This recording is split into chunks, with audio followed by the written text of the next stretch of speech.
Hi Kinders, I hope you're having a good week and listening to your parents and doing work on your packet. Ms. Constantine and I are again recording some videos of the stories for our week. This week we're going to read A Tiger Grows Up. It's a story written by Anastasia Suen and it was illustrated by Michael Denman and William Hoyt. Also, we're adding this week this page for you to work on.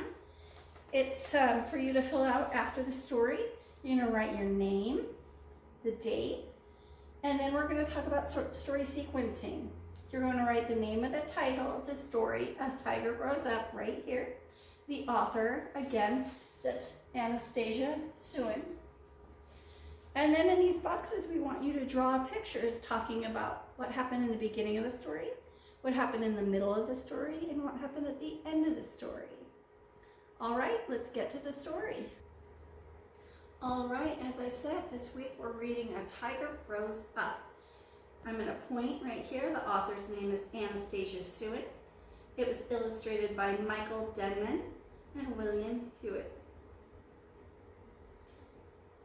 Now, as we read the story, remember that I want you to think, is this a story that's made up? Or is this a story with facts and information?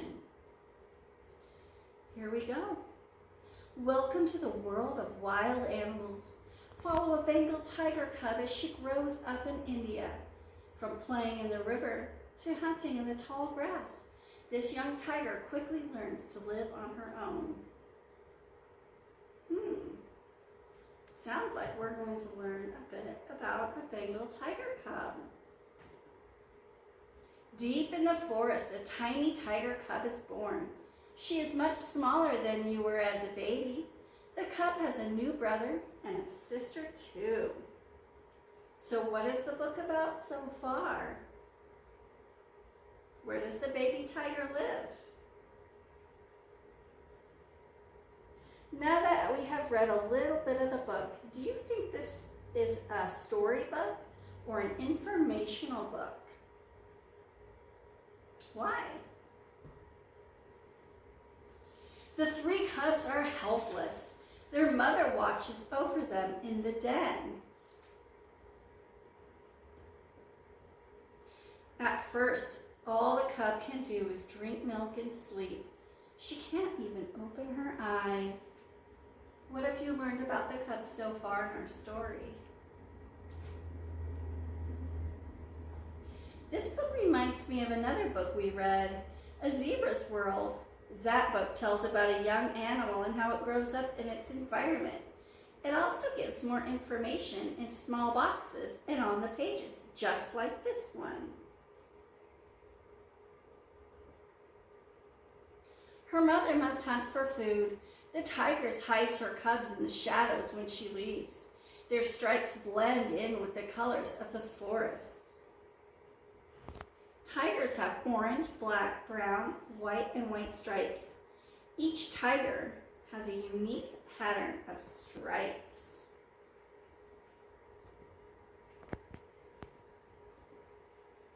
At just 1 week old, the cub tries to stand up. Crash! She falls down.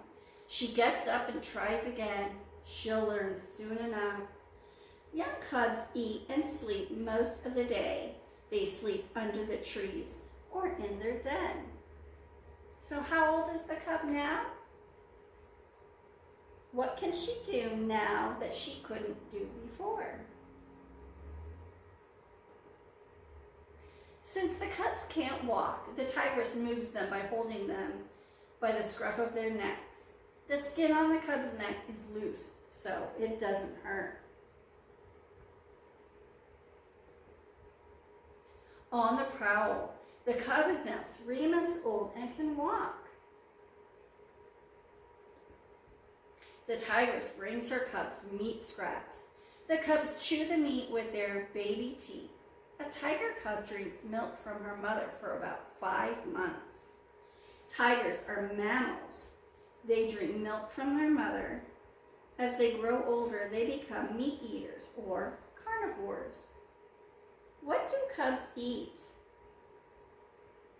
Who brings the meat to the cubs?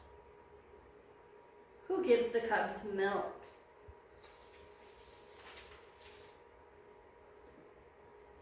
At 6 months old, it's time for the cubs' first hunting lesson. The tigress takes the cubs with her on a hunt. They hide in the grass and watch. Tigers can see in the dark. They hunt at dusk or early in the morning. What are the cubs learning to do on this page? How are they learning to hunt? How has the tiger cub changed as she's grown?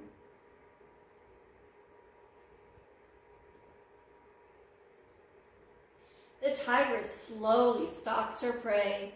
She hides in the shadows as it comes near. She quickly pounces on an unsuspecting deer.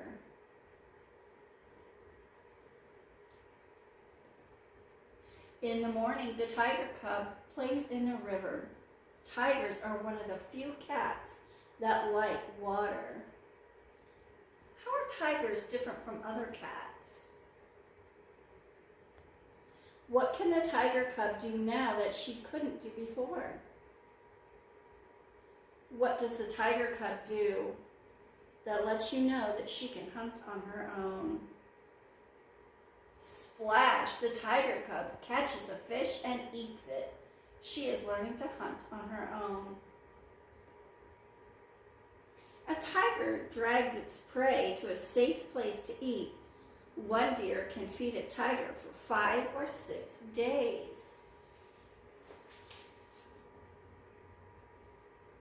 Look out, the cubs are now strong enough and fast enough to catch animals by themselves.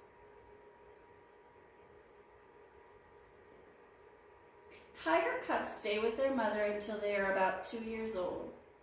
Several female tigers may live within male tiger's territory, but male tigers do not share their territory with other males. Where do the tigers in this book live? Where else do you think a tiger could live? Young tigers often live together after they leave their mother. Soon they each go off and find their own territories. At 4 years old, the young female tiger is ready to mate and have a family. In her den, the tigress gives birth to 3 baby cubs. Just like her mother did for her, the tigress feeds her cubs and keeps them safe.